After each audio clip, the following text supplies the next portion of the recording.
I'm doing it. I'm finally doing it. I'm reviewing the one that everyone's been talking about. It's Maclean's Nose. So this is the new mid-price, mid-tier blended Scotch whisky from Adelphi, aka Adelphi. Adelphi obviously being the people behind Adelphi Distillery.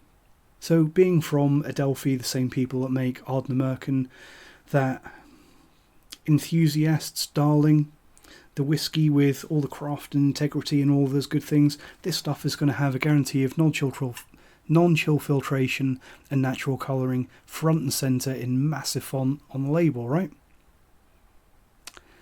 No guarantee on the label. Apparently it's just not that important, right? The kind of person that buys this, they don't care about natural colour and chill filtration and craft and quality, right? Not sure about that. If you have a look on the website, to be fair, it does say that it is natural colour and non-chill filtered. But it really needs to be on the label. We've been here before with other whiskies, and it creates problems where a statement on the website applies to one batch. Is this bottle from the batch that they're talking about? We don't know. Have they changed their mind and decided to start adding colouring and chill filtering like Glendronach since we bought this? We don't know. I'd be very, very surprised if they are doing the dirty on us. But when they don't put it on the label, we don't know. So if anyone is listening from Adelphi, please just put it on the label. What they have given us with this one though, because it is an Adelphi product and they are fantastic, is the QR code that we're all familiar with from bottles of Adelphi now. So I have scanned that and got all of the information, and you can scan that yourselves and find the information about this bottle, which if your bottle is from the same batch as mine, then it should be the same. I'm not actually sure if it says anywhere what batch my bottle is from, but I believe that there is multiple batches of this out there now. So if you've got a bottle of this, then check your QR code to get the up-to-date information for your batch. From my QR code, I know that this bottle is from a vatting of 40 ex-bourbon ASB barrels of West Highland malt from 2018, 5 ex-bourbon ASB barrels of Campbelltown malt from 2016, 16 sherry hogsheads of West Highland malt from 2018, and 21 ex-bourbon hogsheads of Lowland grain spirit from 2017. So from that, that's about all you could ever want to know, but we do also have a statement on the back label that 70% of this whiskey is malt. It says high malt content of 70%. So 70%, just over 2/3. Is 70% a high malt content? It's certainly much higher than you would get from almost all modern blends, but in my opinion at 70% with that 30% grain, you're still going to taste grain whiskey in the profile. We also know that this whiskey has a high proportion of sherry casks. So from our QR code, we know that there's 16 sherry casks out of a total of 82 casks in the vatting. Is 16 out of 82 a high proportion? Again, it's high enough to be noticeable. I do find it interesting that they choose to describe the malt as West Highland in this, with the obvious assumption that it's going to be Ardnamurchan. In my humble opinion, it is. Also interesting that they give us the year of distillation, from which we know that this is going to be around a 5-year-old blended Scotch, with around 6-year-old grain whisky and a small amount of roughly 7-year-old Campbelltown malt, making up the oldest component in the blend. Another nice little touch, we also know that the label on this one is made from recycled paper and draff. So draff is the spent barley left over after mashing, so there's going to be some hungry coos out on the peninsula. Also interesting, but not quite as fun, I don't know if anyone else has noticed, but this stuff, whereas normally Ardnamurchan is 46.8%, this stuff is only 46%. So that raises the question is, where's my extra 0.8%? I can only assume that it's in the post and on its way. It's not good enough. Of course, I'm joking. 46% being the gold standard of quality for most whiskey these days. And for a £32 blended Scotch whisky, 46% is very, very good. If anyone is interested and doesn't already know, the name of this whisky, Maclean's Nose, refers to a geographical feature which has been wonderfully rendered on the label by a local artist. And it also refers to Charlie Maclean, who is, I'm sure you've heard of him, a famous whisky writer, and also someone that acted as the, I think, master blender and like a consultant for Adelphi for a long time. So let's see if Charlie has done it again. Let's see if the whisky is any good by getting it in the glass.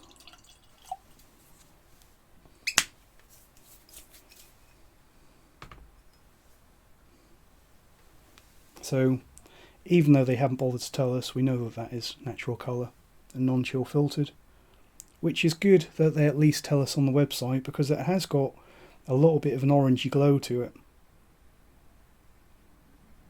But at least from the website we are kind of guaranteed that this is probably natural colour. You shouldn't have to guess with these things. On the nose, peaty, a little bit of, quite pleasant actually. It's kind of the kind of peat that you get in a quality blend. A little bit of stale, musty peat. I think it's the fact that it's that stale, musty peat mixed with that kind of smooth, toffeed grain whisky note. Kind of reminds you of how kind of lightly peated blends used to be back when blended whisky was better than it is now. I think you can also smell the sherry in this. Sweet, effervescent, orangey sherry and cereal-driven maltiness. Coastal, which is something that I always get from Ardnamurcans. Musty lemon, which is again something that I get from Ardnamurcan. Smooth, toffeed grain whisky that I mentioned before. So it does smell a lot like a quality blend, although with a slight cardboardy graininess. So if you hate blends, that might be something that you really object to, that is a major shortcoming for you. But for those of us that have probably been around whisky for quite a while, who have kind of gone through the spectrum of quality of whisky and started to appreciate grains for what they are, it may not be such a bad thing. Me personally, the graininess in this, I quite like it. It's not going to be something that I'm not going to convert to blended Scotch to get that graininess. But once in a while, I think that a whisky that has that kind of slight neutral grain whisky character can be quite pleasant. It's a nice little change. So yeah, that kind of answers one question. How does Maclean's Nose smell? Very good. Let's see how it tastes.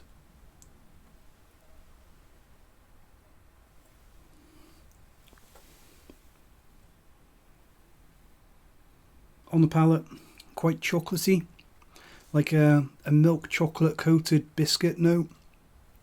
And I think that's probably coming through from those sherry casks, which are definitely noticeable.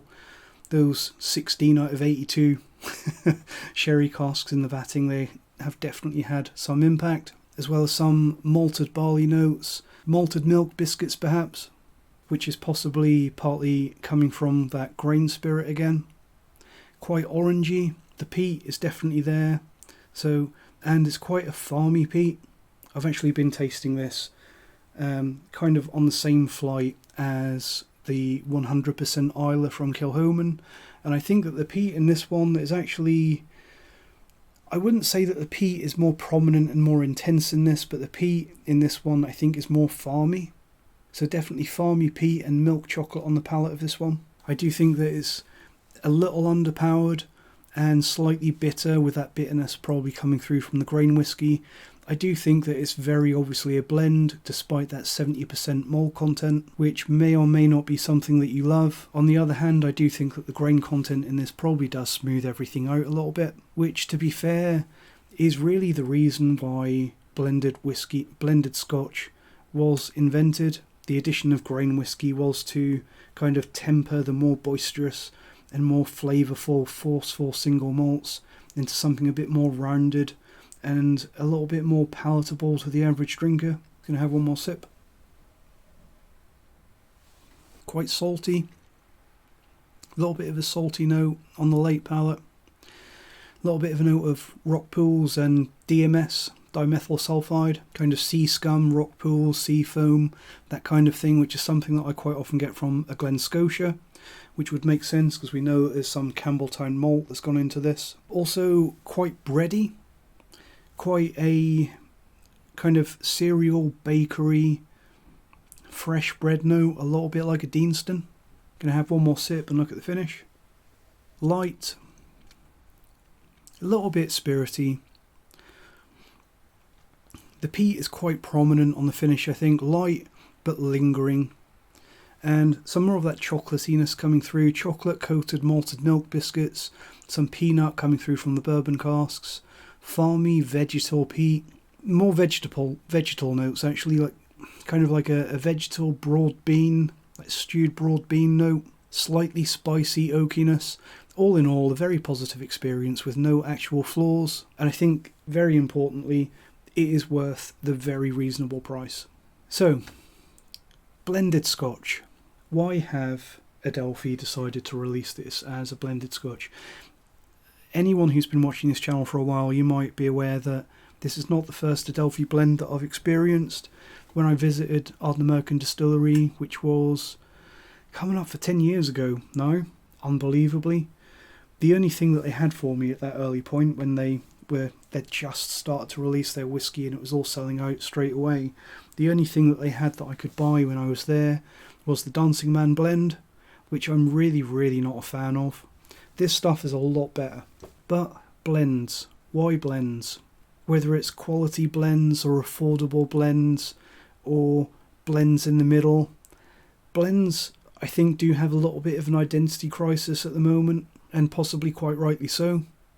I think that there are a lot of different ideas at the moment about what a blend should be and how they should be priced. There's much talk in certain circles at the moment about blends realising their potential, but me personally, I'm going to stick my opinion out there and say that I rarely see a blend that I'd want to pay more than about £40 for. In my humble opinion, a lot of companies these days are kind of using inverse snobbery when it comes to blends to try and kind of double bluff us into a purchase. It's like they're saying, this is a quality blend, if you don't like it then you're just a snob. Implying that because blends can be great, you need to like them, and I don't think that it's quite that simple. I think that it's very rare that a grain whiskey being added to a vatting improves anything other than a substandard malt, and I do question whether the grain whiskey in this one was really necessary, and I would love to see what this would be like without the grain whiskey. Perhaps it would be better, perhaps it wouldn't, hard to say. On the one hand, I am glad that blends are having a little bit of a resurgence at the moment. It's slow coming and it's been happening for a while, but I think that more and more people are opening up to the idea that blends can be something other than cheap. But kind of, in my opinion, the place for blends, at least blended Scotch as opposed to blended malt, probably should be offering a better quality product than cheaper single malts.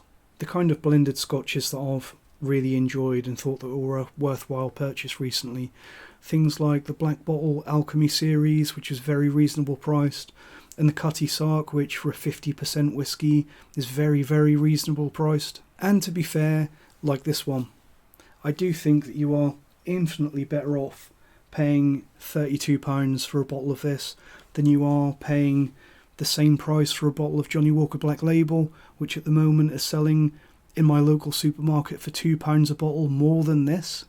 When it comes to more expensive whiskey though, and more craft presentations, I don't really want to be tasting light grains. I want full flavoured single malt, or at least a blended malt. And for those arguing for the complexity offered by blends, I'd say that's what blended malts are for. And there is a valid argument that this one possibly could have been a better product if it was just Ardnamurchan and Glen Scotia. Possibly. It certainly would have been different, but we'll never know. So, is it worth £32? Yes, of course it is. It's a quality whiskey as you'd expect from Adelphi. The peat is very nice, and it does come across as a quality blend with that classic lightly peated blend profile. and the higher malt content. But while it has a lot of Ardnamurchan style notes in the flavour profile, it's kind of like an Ardnamurchan profile in miniature. And I don't think that this is a substitute for real Ardnamurchan, even the AD. I think that the grain in this one, while it is less at 30%, it still knocks a bit of the wind out of the sails, while at the same time smoothing things out. I think this one is definitely worth trying for the Ardnamurchan fan or anyone looking for a casual, affordable dram. I think that it's great value and it's got a very good presentation for the price point, and I am glad that I bought my bottle of this. But I don't think this is an essential purchase or a repeat purchase for me. I think that it has several nice points to it, such as the orangey sherry and the chocolatey maltiness and the quality bourbon casks and that light Ardnamurchan style peat. But I think if you're looking for maximum value, sadly I think that you can get blended malts that are this good for less money. I hope this isn't the last blended Scotch product that we see from Adelphi though. It's definitely a step up from the Dancing Man blend, and I would probably buy another bottle of this in the more distant future, especially if they mix up the recipe a little bit to give us something new. Until then, I think I'll stick to the Ardnamurchan, especially the cask strength. All in all, if you haven't had this and you're considering it, I think if you can imagine a 46% blend made with Ardnamurchan, you probably won't be too surprised with what you get from this. And as for the price that this sells for, I got mine for £32. I don't think you'll be too disappointed with what you pay, but I also don't think that it's a real hidden bargain. I think that with this whiskey, you really get what you pay for. So that's my thoughts on Adelphi's Maclean's Nose. Let me know what you think, and check out John's review of this over at Just Whisky. Thanks for watching, and I hope you're all having an excellent 2024, packed with equally quality and good value whiskey. I'll see you next time. Cheers.